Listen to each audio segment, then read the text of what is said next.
True martial sacred ground के भीतर एक अनोखा स्थान है जिसे थंडर समोनिंग पूल के नाम से जाना जाता है। किंवदंती के अनुसार इस तालाब की स्थापना सम्राट शेन शिंग के शासनकाल में हुई थी। अपनी युवावस्था में उनका एक शक्तिशाली प्रतिद्वंद्वी था, जिसने उनसे 6 बार युद्ध किया, जिसमें 3 बार जीत और 3 बार हार का सामना करना पड़ा। यही प्रतिद्वंद्वी बाद में गरज के देवता के नाम से प्रसिद्ध हुआ। जब लॉर्ड ऑफ थंडर ने पैरागॉन मेरिडियन दायरे के शिखर से इंपीरियल मेरिडियन दायरे में प्रवेश करने का प्रयास किया, तो उसने एक विनाशकारी गर्जनापूर्ण आपदा को आमंत्रित किया। बिजली का एक विशाल सागर धरती पर छा गया। 9 स्वर्गों के गरजते बादल, नरक के देवता की गर्जना, स्वर्ग की रक्षा करने वाली गर्जना, हर तरह की भयानक बिजली एक साथ जमा हो गई। उस दिन धरती पर गरज गूंजी, आसमान बैंगनी ऊर्जा से भर गया और बिजली की कड़क धधकती हुई नदियों की तरह आकाश में 100 मील तक फैली हुई थी। 10,000 दिव्य वज्रों से आशीर्वाद प्राप्त गर्जन के स्वामी गर्जन सागर से प्रकट हुए और सफलतापूर्वक शाही मध्याह्न क्षेत्र में प्रवेश कर गए, जिससे वे एक किंवदंती बन गए। बाद में जब ग्रैंड सम्राट शेन जिंग ने स्वर्ग की इच्छा को आगे बढ़ाया, तो उन्होंने व्यक्तिगत रूप से गरजते सागर को शांत किया और उस क्षेत्र को परिष्कृत किया, जिससे गरज बुलाने वाले कुंड का निर्माण हुआ, जो उनके पुराने मित्र की स्मृति में और भावी पीढ़ियों के लिए एक प्रशिक्षण मैदान के रूप में था। अल्पविराम। जब जू जीमो थंडर समोनिंग पूल पहुंचे, तो वहां पहले से ही कई शिष्य साधना कर रहे थे। धरती पर बिजली की एक असीम लहर दौड़ गई। दूर तक देखने पर ऐसा लग रहा था मानो हम बैंगनी और हल्के नीले रंग की दुनिया में डूब गए हों। पूल के बाहरी किनारे पर बिजली की हल्की हल्की लकीरें ही दिखाई दे रही थीं। पूल के अंदर गहराई में जाने पर बिजली की तीव्रता बढ़ती गई। ऐसा कहा जाता था कि वज्र आह्वान कुंड की गहराई में 9 स्वर्गों के देवता वज्र विद्यमान थे, ठीक उसी प्रकार के वज्र जिनका उपयोग स्वयं वज्र के स्वामी करते थे। बिजली के माध्यम से शरीर को तपाना मांस को मजबूत बनाने के सबसे सीधे तरीकों में से एक है। हालांकि यहाँ बिजली का प्रभाव केवल पैरागॉन मेरिडियन क्षेत्र और उससे नीचे के लोगों पर ही पड़ता था। एक बार जब कोई इंपीरियल मेरिडियन क्षेत्र में पहुंच जाता था, तो इसका उपयोग नगण्य हो जाता था। जू जीमो ने गर्जन सागर में कदम रखा। नरक दमनकारी देवता की शारीरिक शक्ति के साथ विलय होने के बाद उसका शरीर पहले से ही अविश्वसनीय रूप से शक्तिशाली हो गया था। बिजली की हल्की नीली चिंगारियां उसे बस गुदगुदी कर रही थी। जैसे जैसे वह और अंदर जाता गया, बिजली का रंग गहरा होता गया और एक हल्की सुन्नता का एहसास उस पर हावी होने लगा। ऊपर देखते हुए उसने गरजते हुए समुद्र के ऊपर नीली बिजली की एक सर्पाकार किरण को तेजी से उड़ते और गरजते हुए देखा। जू जीमो ने गहरी सांस ली। थंडर समोनिंग पूल को 5 क्षेत्रों में विभाजित किया गया था। जोन 1 हल्की विद्युत चिंगारी, जोन 2 मानक वज्रपात, जोन 3 स्थलीय कोर थंडर फायर। जोन 3 में प्रवेश करते ही जू जीमो को अपने शरीर में तेज दर्द महसूस हुआ। बिजली उसके शरीर पर गिरी, जिससे उसकी कोशिकाएं एक अंतहीन चक्र में नष्ट और मजबूत होती चली गईं। जोन 3 में बहुत कम शिष्यों ने प्रशिक्षण लिया था। कुछ मुट्ठी भर लोगों को छोड़कर जू जीमो को जहां तक नजर जाती थी, वहां तक केवल गहरे नीले रंग की बिजली ही दिखाई देती थी। थोड़ी दूर चलने के बाद उसकी नजर एक परिचित चेहरे गाओ शियोंग से पड़ी, जो असंख्य पहाड़ों का वह युवक था और जिसके पास प्राचीन अत्याचारी भालू का वंश था। गाओ शियोंग इस समय जोन 3 के सबसे घने हिस्से में खड़ा था। उसकी उभरी हुई मांसपेशियां गरजती बिजली की रोशनी में चमक रही थी। उसके बाल सीधे पीछे की ओर खड़े थे। उसका पूरा शरीर गरजते हुए सागर में नहाया हुआ था। उसने अपना सिर आकाश की ओर झुकाया, जिससे बिजली की कड़क उसके शरीर पर फैल गई और झंझनाहट पैदा कर दी। उसके चेहरे पर दर्द का नहीं, बल्कि आनंद का भाव था, मानो गरजता हुआ समुद्र एक ताजगी भरा स्नान हो। प्राचीन अत्याचारी भालू की वंश परंपरा वास्तव में बेहद शक्तिशाली थी। एक बार पूरी तरह जागृत होने पर ये शीर्ष 100 युद्ध शक्तियों में से कुछ सबसे निचले दर्जे की शक्तियों को भी टक्कर दे सकती थी। जू जीमो को देखकर गाओ शियोंग आश्चर्यचकित रह गया। तुम हो, उसने कहा। नए शिष्यों की प्रवेश परीक्षा के बाद गाओ शियोंग ने जू जीमो के बारे में जानकारी जुटाने का फैसला किया था। प्रभु जू किंगशान का पुत्र, एक ऐसा व्यक्ति जिसे नाराज करने की हिम्मत वह नहीं करता था, लेकिन एक ऐसा व्यक्ति भी जिसकी वह चापलूसी नहीं करना चाहता था। अल्पविराम। क्या आप जोन 4 को आजमाना चाहेंगे? जू जिमो ने मुस्कुराते हुए पूछा। गाओ शियोंग ने उसे एक नज़र देखा और जल्दी से अपना सिर हिला दिया। जोन 3 में सहजता महसूस करने के बाद उन्हें आत्मविश्वास महसूस हो रहा था और उन्होंने एक बार जोन 4 में प्रवेश करने की कोशिश की थी। लेकिन अंदर पहुंचने पर उसे एहसास हुआ कि वहां की बिजली न केवल अधिक शक्तिशाली थी, बल्कि वह बिल्कुल अलग स्तर की थी। यह मात्रात्मक परिवर्तन नहीं, बल्कि गुणात्मक परिवर्तन होगा। अल्पविराम। गाओ शियों की सतर्क निगाहों के बीच जूजिमो ने जोन 4 की ओर कदम बढ़ाया। बिजली की गड़गड़ाहट भव्य क्रोध के साथ गूंजी, चीखती चिल्लाती हुई, मानो मानो आकाश को ही नष्ट करने पर तुली हो। ये स्वर्ग की ओर मंडराती गर्जना थी, जोन 4 की दिव्य गर्जना। बिजली का रंग गहरे नीले से बदलकर शाही बैंगनी हो गया। जैसे ही जूजिमो ने कदम रखा, उसे अपना शरीर भारी लगने लगा। उसकी मांसपेशियां जलन भरे दर्द से फट रही थीं, मानो वह उन्माद में भस्म हो जाएगा। लेकिन जूजिमो ने धैर्य बनाए रखा। पालथी मारकर बैठे हुए, उन्होंने खुद को ठीक करने और प्रतिरोध करने के लिए अपनी आंतरिक साधना विधि का अभ्यास किया। बिजली गिरने से भले ही पीड़ा हुई हो, लेकिन ये जानलेवा नहीं थी। फिर भी वह जानता था कि शारीरिक रूप से वह इससे आगे नहीं जा सकता। लेकिन यहाँ उसका असली लक्ष्य अपने शरीर को मजबूत करना नहीं था, बल्कि टायरेंट शैडो को परिष्कृत करना था। दर्द कम होने और शरीर के अनुकूल हो जाने के बाद जूजिमो खड़ा हुआ और जोन 5 के किनारे की ओर चलने लगा। क्या यह आदमी पागल है? गाओ शियोंग ने पीला चेहरा लिए हुए बुदबुदाया। जूजिमो जोन 4 और 5 के बीच की सीमा तक पहुंच गए। उन्होंने लापरवाही से कदम नहीं रखा। इसके बजाय उसने अपनी 6 डोमेन स्पिरिट फोर्स को शैडो टायरेंट में प्रवाहित किया। फिर उसने आध्यात्मिक शक्ति का उपयोग करके तलवार को जोन 5 में उठा दिया, जबकि वह स्वयं सीमा पर ही रहा। जोन 5 में बिजली लगातार गिर रही थी। गहरे बैंगनी रंग की बिजली की चमक ने पूरे क्षेत्र को ढाक लिया था। वह गरजते हुए ड्रैगनों की दहाड़ भी सुन सकता था। यहाँ की बिजली में चेतना आ गई थी। 9 स्वर्गों के गरजते बादल, नरक के देवता की गर्जना, बैंगनी सुनहरी दिव्य बिजली, अनगिनत पौराणिक प्रकार की गर्जना एक में समाहित हो गईं। जैसे ही लंबे समय से शांत पड़े बिजली के सागर में हलचल मची, शैडो टायरेंट उत्प्रेरक बन गया। पहले हल्की लहरें, फिर तेज लहरें टकराती हुई, और अंत में एक प्रचंड सुनामी। असंख्य बिजली की चमक ब्लेड की ओर तेजी से बढ़ी। क्रैक, बूम, गरजते हुए समुद्र में विस्फोटों की गूंज सुनाई दी। दिव्य शक्ति सफेद और बैंगनी रंग की चापों में चमक उठी। शैडो टायरेंट हवा में बुरी तरह कांप उठा। जूजिमो ने अपनी निगाहें केंद्रित की और हथियार में और अधिक 6 डोमेन ऊर्जा प्रवाहित की। समय बीतने के साथ साथ तलवार का कंपन स्थिर होने लगा। काली तलवार और भी अधिक चमकने लगी। अब उसमें गहरे बैंगनी रंग की बिजली की झलक दिखाई दे रही थी। जूजिमो ने गहरी सांस ली और ब्लेड को जोन 5 में परिष्कृत होने के लिए छोड़ दिया, जबकि वह जोन 4 में साधना जारी रखता रहा। अल्पविराम। गरजते बादलों का सागर अंतहीन रूप से दहाड़ रहा था। अगले दिन दोपहर होते होते जूजिमो ने अपनी साधना से अपनी आंखें खोलीं। आज यान बहुई का द्वंद्व युद्ध था। उसने लिटिल गुई को साथ लेकर यह मुकाबला देखने की योजना बनाई थी। ऊपर देखते हुए उसने पाया कि शैडो टायरेंट अभी भी हवा में लटका हुआ है और बिजली से तप रहा है। हाथ के एक झटके से तलवार प्रकाश की एक लकीर की तरह उसकी ओर तेजी से बढ़ी।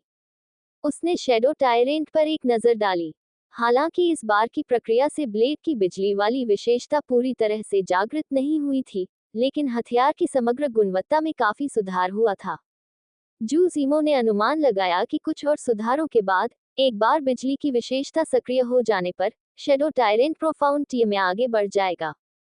उच्च श्रेणी की सामग्रियों से हथियार बनाने का यही महत्व है। हालांकि मूल रूप से यह एक सामान्य श्रेणी का हथियार था, शैडो टायरेंट में लगभग असीमित क्षमता थी।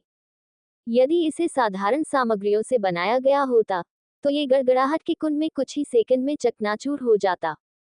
अल्पविराम। अपनी पीठ के पीछे तलवार म्यान में रखते हुए जूजिमो बाहरी संप्रदाय की ओर चलने लगा। क्राउचिंग टाइगर रैंकिंग मैचों के लिए निर्धारित मार्शल चैलेंज एरिना पहले से ही चहल पहल से भरा हुआ था। नए शिष्यों में से एक के रूप में यान बहुई थोड़े ही समय में रैंकिंग में 11वें स्थान पर पहुंच गए थे, जो एक उल्लेखनीय उपलब्धि है, जिससे वह इस वर्ष के नए रंगरूटों में सबसे प्रतिभाशाली सितारा बन गए हैं। अब वह 7वें स्थान पर काबिज जू रेन को चुनौती देने वाला था। क्राउचिंग टाइगर रैंकिंग में शीर्ष 10 मुकाबलों में से हर एक बाहरी संप्रदाय में हलचल मचा देता था। लोग किसी नवागंतुक को चमकते सितारे की तरह आगे बढ़ते देखना पसंद करते थे। उन्हें प्रतिभाशाली लोगों का पतन देखना भी अच्छा लगता था, इससे उन्हें चर्चा करने का मौका मिलता था और वे खुद को थोड़ा अधिक महत्वपूर्ण महसूस करते थे। अल्पविराम। मार्शल एरेना का निर्माण ब्लू रिज स्टोन की शिलाओं से किया गया था, जो एक ऐसी टिकाऊ सामग्री है जिसे ट्रू मेरिडियन दायरे में शक्ति के बिना तोड़ा नहीं जा सकता था। इस समय सफेद वस्त्र पहने हुए जूरेन चबूतरे के किनारे लगी लोहे की जंजीरों के सहारे लापरवाही से झुके हुए थे। उनकी कमर पर एक लंबी तलवार थी। उसका व्यक्तित्व प्रचंड और केंद्रित था।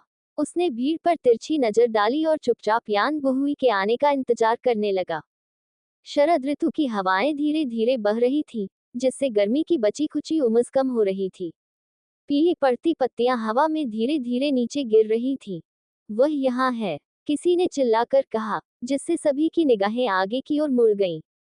दूर स्थित पर्वतीय चोटियां कोहरे से ढकी हुई थीं, और बाहरी संप्रदायों के आंगनों की सुव्यवस्थित कतारें उस क्षेत्र में फैली हुई थीं। सफेद नदी के कंकड़ों से बना एक पत्थर का रास्ता चबूतरे की ओर जाता था, जिसके दोनों ओर विलो के पेड़ हवा में धीरे धीरे झूल रहे थे। दूर से सफेद वस्त्र पहने एक युवक पास आ रहा था। उसकी पीठ पर एक लंबी तलवार बंधी थी और उसके लंबे बाल पीछे लहरा रहे थे। वह शांत और दृढ़ भाव से कदम दर कदम अखाड़े की ओर बढ़ा। मुझे लगा था कि तुम डर जाओगे। जूरे ने अपनी आंखें खोली, उसकी निगाहें भेदक थीं, और हंसते हुए उसकी पुतलियों से तलवार चलाने की इच्छा की एक झलक गुजरी। जितना चाहो बोल लो, बस बाद में दया की भीख मत मांगना, यान बुहुई ने सपाट लहजे में जवाब दिया। तलवार की शक्ति उसके चारों ओर लिपटी हुई थी। सिर ऊंचा और आंखें तेज, वह म्यान से निकली हुई तलवार की तरह लग रहा था, जिसे रोकना असंभव था। जू रेन ने ठंडी सांस ली। एक जोरदार आवाज के साथ उसने अपनी तलवार निकाली और चांदी की लकीर छोड़ते हुए हवा को चीरते हुए सीधे यान बुहुई की ओर बढ़ा। यान बुहुई ने संयम बनाए रखा और धीरे धीरे अपनी तलवार निकाली। दोनों तलवारों के टकराने से चिंगारियां निकलीं। उनकी तलवारें एक्स पैटर्न में टकराईं, और जू रेन की आध्यात्मिक शक्ति में जबरदस्त उछाल आया, जिससे यान बुहुई को कई कदम पीछे हटना पड़ा। रहस्यमय स्तर की तकनीक, क्षैतिज विखंडन। जू रेन गुर्राया। आध्यात्मिक शक्ति से लिपटी उसकी तलवार ने अपार शक्ति के साथ प्रहार किया। यान बुहुई बड़ी मुश्किल से वार को रोक पाया। वार की ताकत से उसकी बाहें सुन्न पड़ गई थीं। वह पीछे की ओर लुढ़क गया और बाल बाल दूसरे हमले से बच गया। गहन तकनीक, विस्फोटक प्रहार।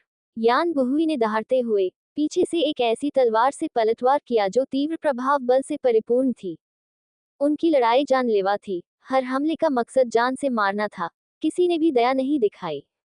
जू रेन ने उसकी ओर मुड़कर नहीं देखा। इसके बजाय वह थोड़ा सा एक तरफ हट गया, जिससे वार से बच गया। अपने दाहिने हाथ को झटकते हुए उसने यान बुहुई की छाती पर कोहनी मारी। यान बुहुई समय रहते बच नहीं पाए और हवा में उड़कर प्लेटफॉर्म के किनारे लगी लोहे की जंजीरों से जा टकराए। अल्पविराम। लगता है हमने अच्छा हिस्सा नहीं खोया। जूजिमो और लिटिल गुई पहुंचे और भीड़ के बीच एक तरफ खड़े होकर लड़ाई देखने लगे। यान बुहुई ने अपनी मुद्रा को स्थिर किया और जू रेन से निगाहें मिलाईं। शीर्ष 10 रैंक वाले शिष्य से यही उम्मीद थी, उसने सोचा। वह कोई कमजोर नहीं है। उसकी युद्ध क्षमता और तकनीकों पर महारत मेरे बराबर है। यही है तुम्हारी सीमा। जू रेन ने व्यंग्य करते हुए धीरे धीरे अपनी तलवार उठाई। अगला वार ही तुम्हारा काम तमाम कर देगा। उसकी तलवार अंधेरी आध्यात्मिक शक्ति से घिरी हुई थी, जिससे आसपास की हवा कांप उठी। रेजोनेटिंग स्टोन पल्स स्लैश, जू रेन ने फुसफुसाते हुए कहा। वह एक कदम पीछे हटा, अपनी कमर को थोड़ा झुकाया और अपने दाहिने हाथ को सही स्थिति में लाया। फिर अपने बाएं पैर को हल्के से आगे बढ़ाते हुए वह बिजली की तरह तेजी से आगे बढ़ा। तलवार से निकलने वाली प्रतिध्वनि के तीव्र होते ही हवा में भी विकृति आने लगी। आकाश में एक चमकदार तलवार की रोशनी उत्पन्न हुई, जिसका उद्देश्य यान बुहुई को सिर से पैर तक 2 हिस्सों में चीर देना था। यान बुहुई की आंखें सिकुड़ गईं। वह बच नहीं सका, बच ही नहीं सकता था। अगर वह ये वार नहीं झेल पाया, तो उसे दूसरा मौका नहीं मिलेगा। जैसे जैसे उसकी दृष्टि में तलवार की रोशनी बड़ी होती गई, वह धीरे से एक तरफ खिसक गया। तलवार पूरी तरह से चूकी नहीं, बल्कि सीधे उसके पेट में जा लगी। समय मानो थम सा गया। यहाँ तक कि जू रेन भी क्षण भर के लिए स्तब्ध रह गया। वह जानता था कि यह हमला शक्तिशाली था, लेकिन इससे बचना असंभव नहीं था। फिर भी यान बहुई ने इससे पूरी तरह बचने की कोशिश नहीं की थी। वह हिचकिचाया था।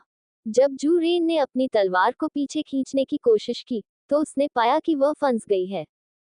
यान बहुई ने अपने दाहिने हाथ से तलवार को कसकर पकड़ रखा था।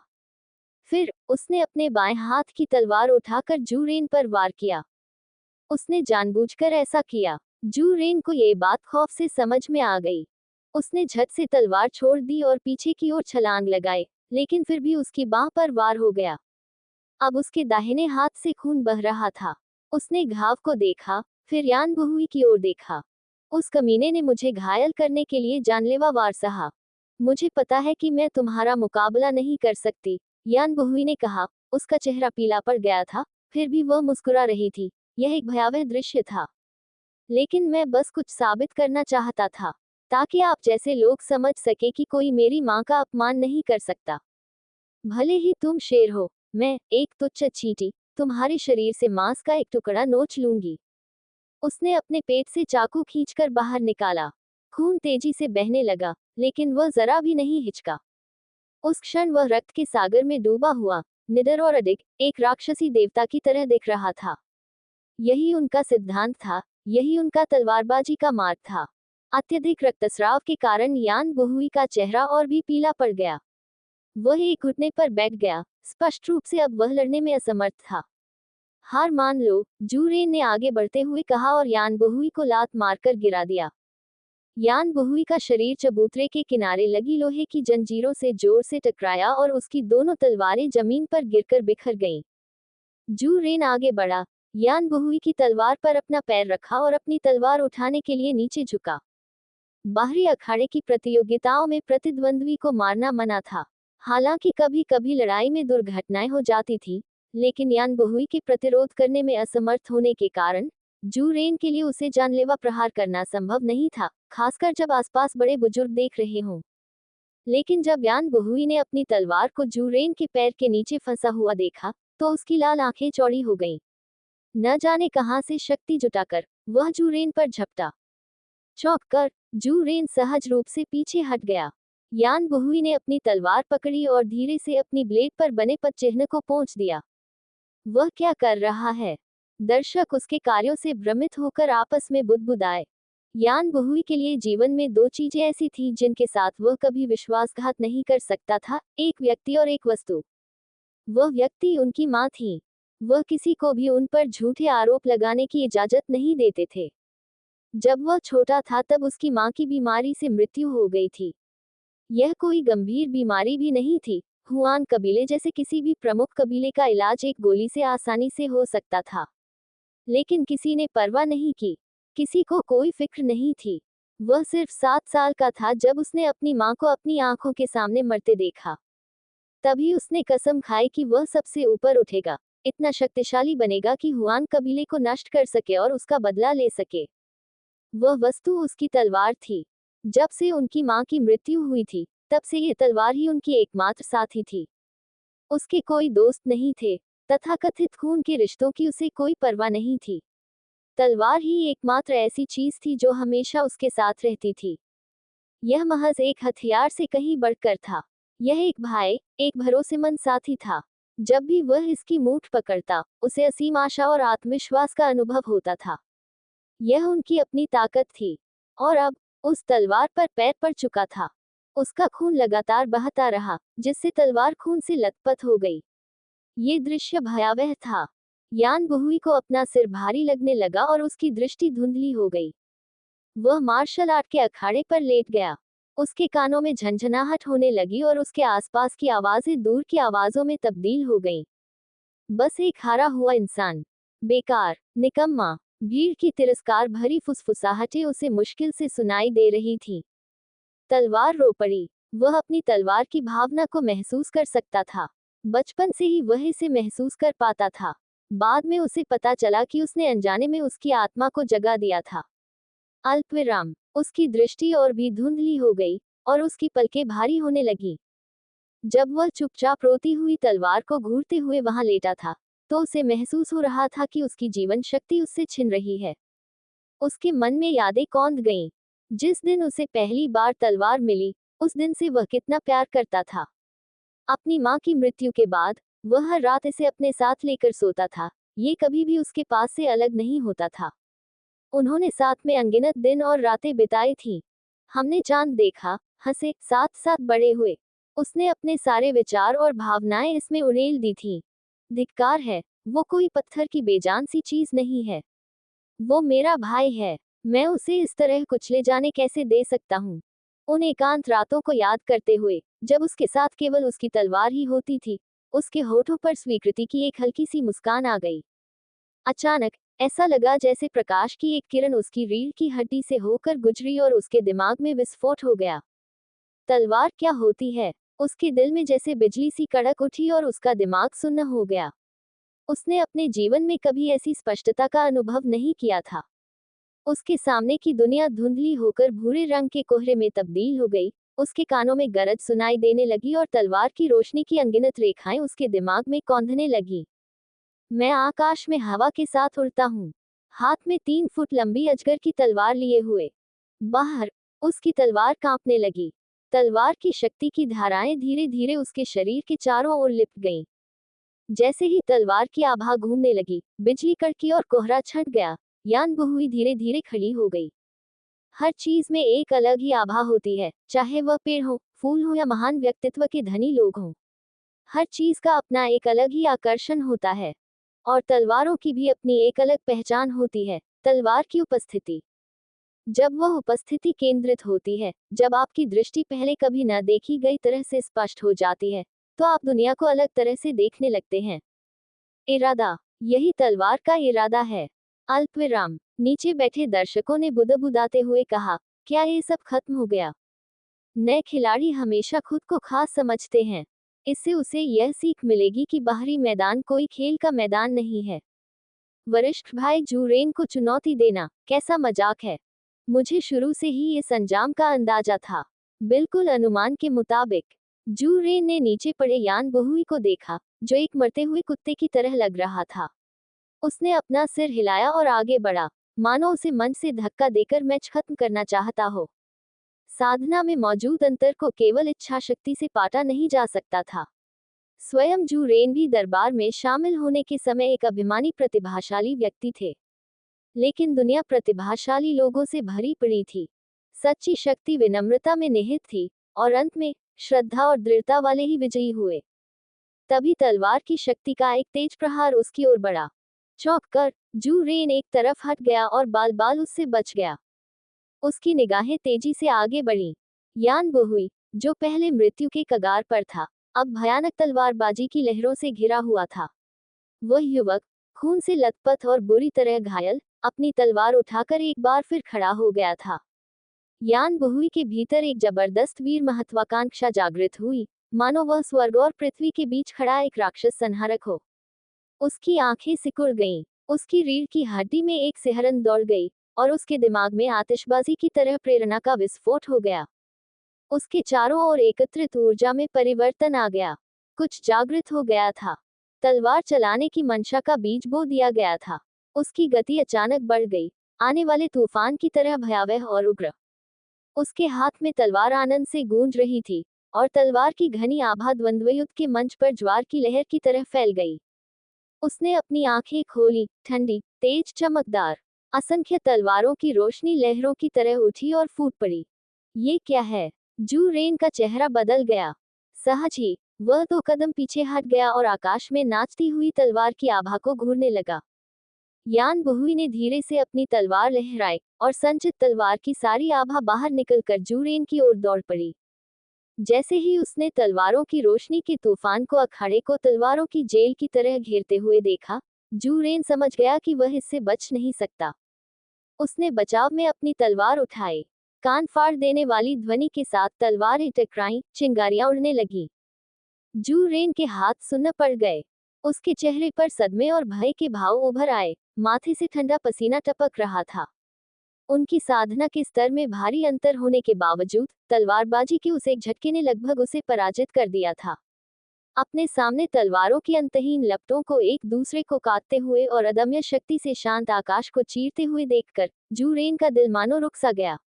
एक घुटन भरा भय, मानो स्वयं मृत्यु उस पर हावी हो रही हो, उसे पूरी तरह से घेर लिया। मैं हार मानता हूँ, वह चीख उठा। उसकी नसें फूल गईं, और तलवार की ऊर्जा का सागर आकाश को चीर देने वाली लहर की तरह उसके ऊपर मंडरा रहा था। ऐसा लग रहा था मानो स्वयं आकाश ढह रहा हो, और ये शब्द उसकी आखिरी ताकत थे जो वह जमीन पर गिरने से पहले जुटा सका। तलवार की ऊर्जा उसकी नाक की नोक से महज 2 सेंटीमीटर पहले रुक गई, लेकिन फिर भी इसकी अत्यधिक प्रबल शक्ति के कारण कई लकीरें जू रेन के शरीर पर गहरे घाव कर गईं। दर्द भरी चीख के साथ वह पीछे की ओर जोर से गिरा। उसके सफेद वस्त्र हवा में ही लाल रंग से रंग गए, और वह धूल के बादल के बीच जमीन पर बेसुध पड़ा रहा। उसका भविष्य अनिश्चित था। अल्पविराम। प्लेटफॉर्म पर यान बहुई ने हल्की सी मुस्कान दी, फिर अंततः गिर पड़ी और अधिक देर तक खुद को संभाल नहीं पाई। स्टेडियम के चारों ओर जमा भीड़ में अफरा तफरी मच गई। कुछ लोग खाली निगाहों से घूरते हुए बुदबुदा रहे थे, वह नया खिलाड़ी जीत गया। यह अविश्वसनीय था। वह पूरी तरह से मुकाबले में कमजोर पड़ गया था, तो उसने बाजी कैसे पलट दी। यान बहुई द्वंद्व युद्ध के मंच पर बेहोश पड़ा था, लेकिन किसी की हिम्मत नहीं थी कि उसके पास जाए। कई लोग आगे आकर मदद करना चाहते थे, इस उम्मीद में कि वे उस व्यक्ति का पक्ष जीत लेंगे जिसमें स्पष्ट रूप से अपार क्षमता थी, लेकिन शाओ शिंग्यू ने ये स्पष्ट कर दिया था, जो कोई भी यान बहुई का साथ देगा, वह उसका दुश्मन होगा। कुछ अनिच्छुक आहें भरने के बाद बाहरी प्रांगण के शिष्य धीरे धीरे वहां से चले गए। जू जिमो लिटिल गुई के साथ पास आया और यान बहुई की हालत का जायजा लिया। चोटें गंभीर थी, लेकिन जानलेवा नहीं थी, कम से कम अभी तो नहीं। हालांकि अगर इलाज न किया जाए तो स्थिति गंभीर हो सकती है। तुम दोनों को उन मामलों में दखल नहीं देना चाहिए जिनमें तुम्हें दखल नहीं देना चाहिए। मंच के दूसरी तरफ से एक शांत आवाज आई। ये हुआंग तियानिक्सी थी, जो बहते हुए सफेद वस्त्रों में लिपटी हुई धीरे धीरे टहलती हुई आ रही थी।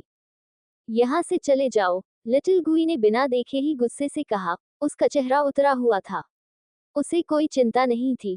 जूजिमो उसके साथ था, उसे किसी बात का डर नहीं था। मैं शाओ शिंग्यू का मित्र हूँ, जो तुम्हारे संप्रदाय के प्रथम ग्रैंड एल्डर का पोता है, हुआंग तियानिक्सी ने ठंडे लहजे में लिटिल गुई से आंखें मिलाते हुए कहा। तुम्हें इन शब्दों की कीमत चुकानी पड़ेगी, शाओ शिंग्यू। वो तो बस एक कीड़ा है, जूजिमो ने मुस्कुराते हुए और आलस से सिर उठाते हुए कहा। यह असली मार्शल आर्ट का पवित्र मैदान है, न कि उत्तर पश्चिम शहर का तुम्हारा छोटा मोटा इलाका। बेहतर होगा कि तुम दुम दबाकर भाग जाओ, वरना मैं तुम्हें भी उसी में बदल दूंगा।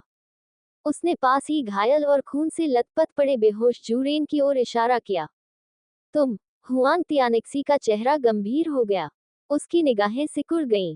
वह मूर्ख नहीं था। अगर शाओ शिंग्यू का नाम ही दूसरे पक्ष को डरा नहीं पाया, तो इस आदमी का बैकग्राउंड भी निश्चित रूप से कमजोर नहीं था।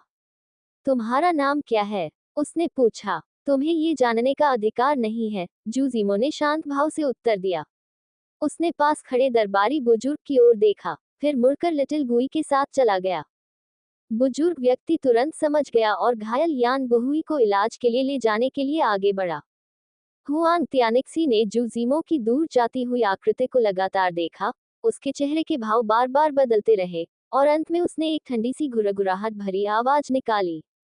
अल्पविराम। अगले दिन दोपहर में शाओ शिंग्यू स्वयं जूजिमो को खोजने के लिए साउथ कूज माउंटेन आए। शाओ शिंग्यू जूजिमो से 2 साल बड़े थे और उन्होंने पहले ही साधना शुरू कर दी थी। कहा जाता है कि उनमें जनजाति संप्रभु स्तरीय योग्यता थी, लेकिन प्रथम गुरु ने इसे सम्राट स्तरीय तक पहुंचाने के लिए काफी प्रयास किए थे। ट्रू मार्शल सेक्रेड ग्राउंड की युवा पीढ़ी के बीच उन्हें एक असाधारण प्रतिभा के रूप में माना जाता था। शायद इसलिए कि ग्रैंड एल्डर और जू किंगशान जूजिमो के पिता के बीच अच्छे संबंध नहीं थे। जूजिमो और शाओ शिंग्यू के बीच बचपन में अक्सर झड़पें होती थी, जिनमें अक्सर हाथापाई और प्रतिद्वंद्विता शामिल थी। अल्पविराम। साउथ गूज माउंटेन के प्रांगण में जूजिमो एक रिक्लाइनर पर आराम से लेटी हुई धूप का आनंद ले रही थी, पूरी तरह से सहज महसूस कर रही थी।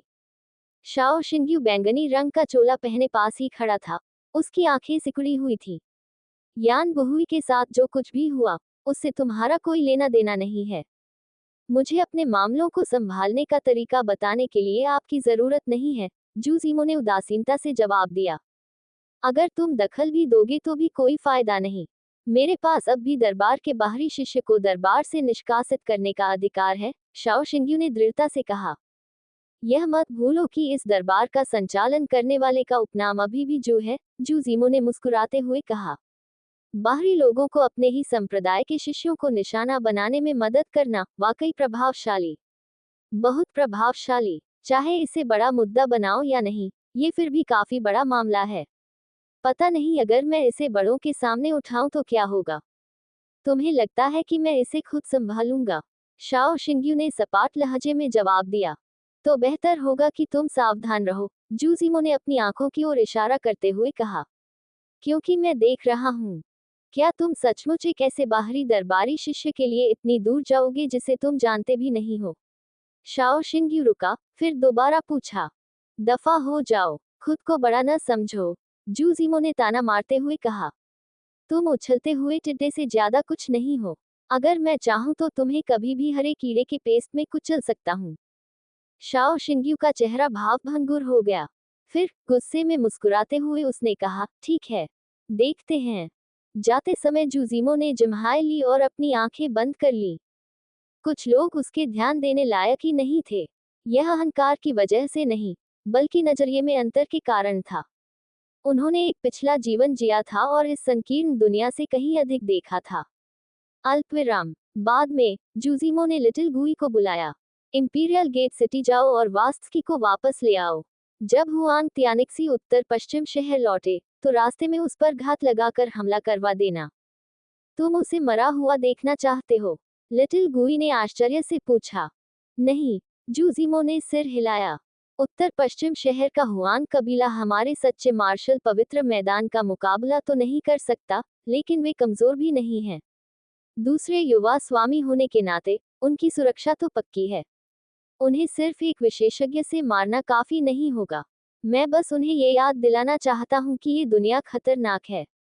लिटिल गुई ने सिर हिलाया। कभी कभी वह जूजीमो की सोच को पूरी तरह से नहीं समझ पाता था, लेकिन उसने इस पर सवाल नहीं उठाया। उसी दिन वह दरबार से चला गया। अल्पविराम। अगले कुछ दिनों में जूजीमो अपनी सामान्य दिनचर्या में लौट आया। दिन के समय वह अपनी तलवार को मजबूत करने के लिए वज्राहरण कुंड में जाता था और रात में वह चंद्र शक्ति का अवशोषण करता था। कभी कभी वह ध्यान भी लगाते थे और अपनी साधना तकनीकों को और परिष्कृत करते थे। पवित्र जलप्रपात संप्रदाय की उनकी यात्रा का दिन नजदीक आ रहा था। एक दिन जब वह आंगन में आराम कर रहा था तो नौकरानी चुनशियाओ ने आकर बताया कि ग्रेसफुल विलो माउंटेन से कोई उससे मिलने आया है।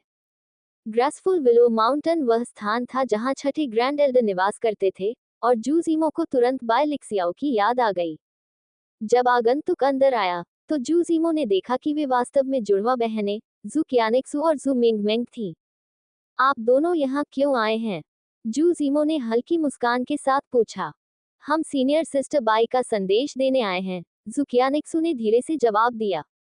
वह आपसे मिलने की इच्छा रखती थी और पूछना चाहती थी कि आपके पास कब समय होगा। अगर तुम दोनों होते तो मैं इस पर विचार कर सकता था, जूजीमो ने मुस्कुराते हुए कहा। जहां तक उसकी बात है, उसे कोई दिलचस्पी नहीं है।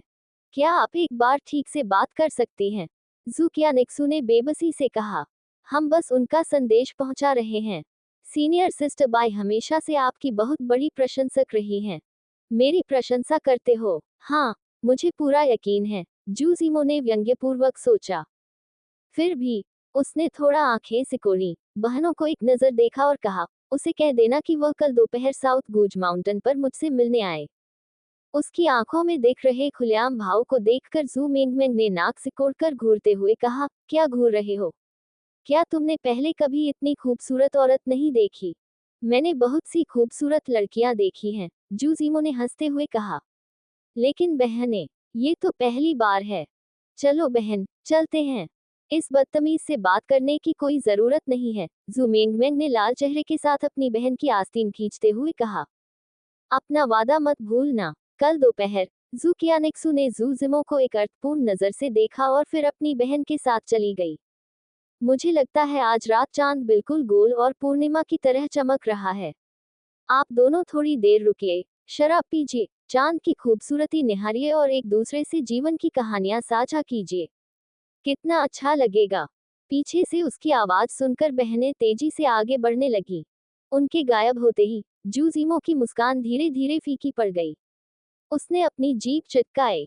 बेली शियाओ, मुझे ये जानने की उत्सुकता है कि तुम क्या कर रही हो। उसने मन ही मन सोचा कि आपने पिछले जीवन में वह सचमुच बेली शियाओ के प्रति आसक्त था। जरूरी नहीं, वह बस उसके साथ सोना चाहता था। वो सारी पहली नजर में प्यार की कहानियां महज खोखली मोहभंगिमा है। सच्चा प्यार समय के साथ पनपता है। अल्पविराम। दोपहर से ही जूजीमो थंडर समोनिंग पूल में ही रहा।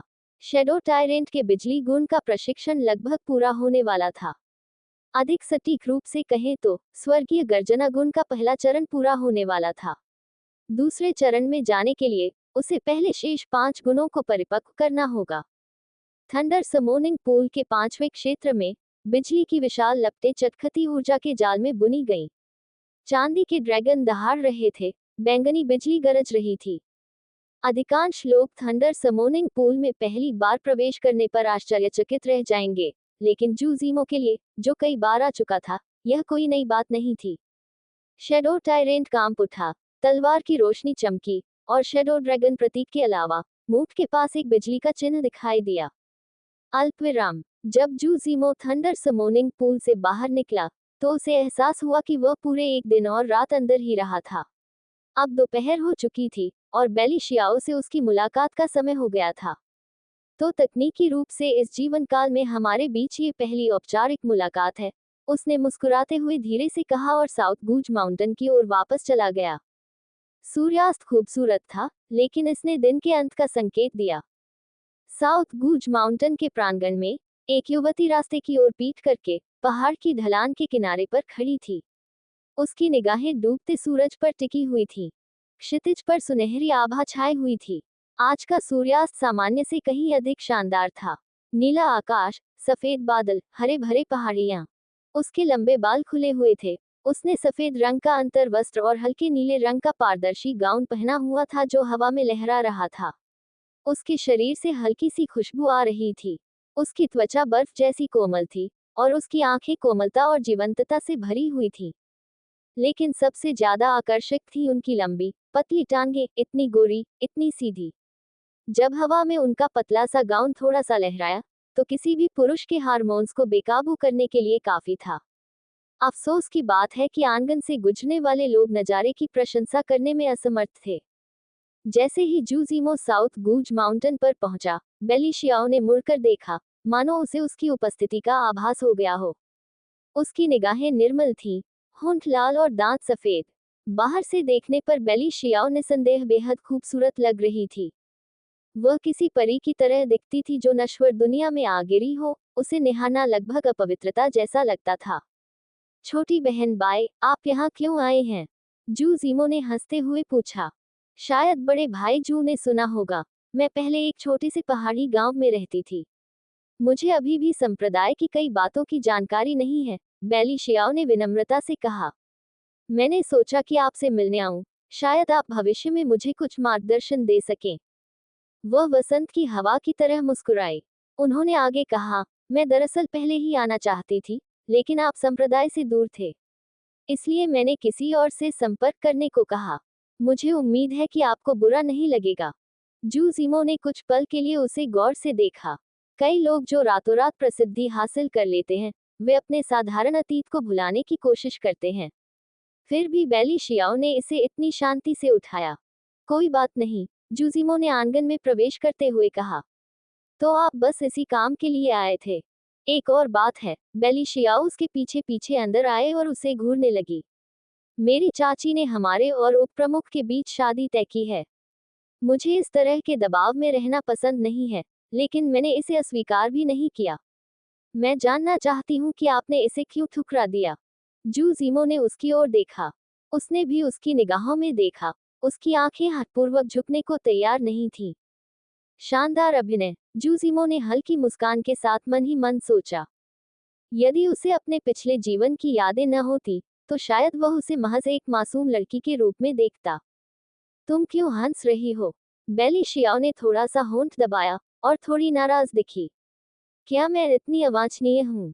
उसे उस दृश्य को अभिनय करते हुए देखकर जूजिमो को ये लगभग हास्यास्पद लगा, मानो हर कोई नशे में था लेकिन वह अकेला होश में था। उसने सिर हिलाया और धीरे से हंसा। मैं बस किसी दूसरे आदमी की औरत को चुराना नहीं चाहता, बस इतना ही। बेली शियाओ अचंभित रह गई, फिर उसने तुरंत जवाब दिया, लेकिन मुझे कोई पसंद नहीं है। ओह! जूजिमो ने अपनी भौहें उठाईं और फिर अपने रक्षक झांग झोंगटियन को बुलाया। किसी को मारने में मेरी मदद करो, उसने कहा। झांग झोंगटियन आश्चर्य से पलकें झपकाईं, फिर आदरपूर्वक झुके। युवा स्वामी, बस आदेश दीजिए। सनशाइन विलेज जाओ और चुयांग नाम के एक लड़के को मार डालो। बेली शियाओ के चेहरे के भाव तुरंत बदल गए। सीनियर ब्रदर जू, उसने झट से कहा, चुयांग सिर्फ एक दोस्त है, इससे ज्यादा कुछ नहीं। उसे मारने की कोई जरूरत नहीं है। तो फिर इतनी घबराए हुई क्यों हो? जूजिमो ने मुस्कुराते हुए उसकी ठुड्डी उठाने के लिए हाथ बढ़ाया, लेकिन बेली शियाओ ने नाखुशी से अपना सिर दूसरी तरफ घुमा लिया। कृपया तमीज से पेश आइए, सीनियर ब्रदर जू।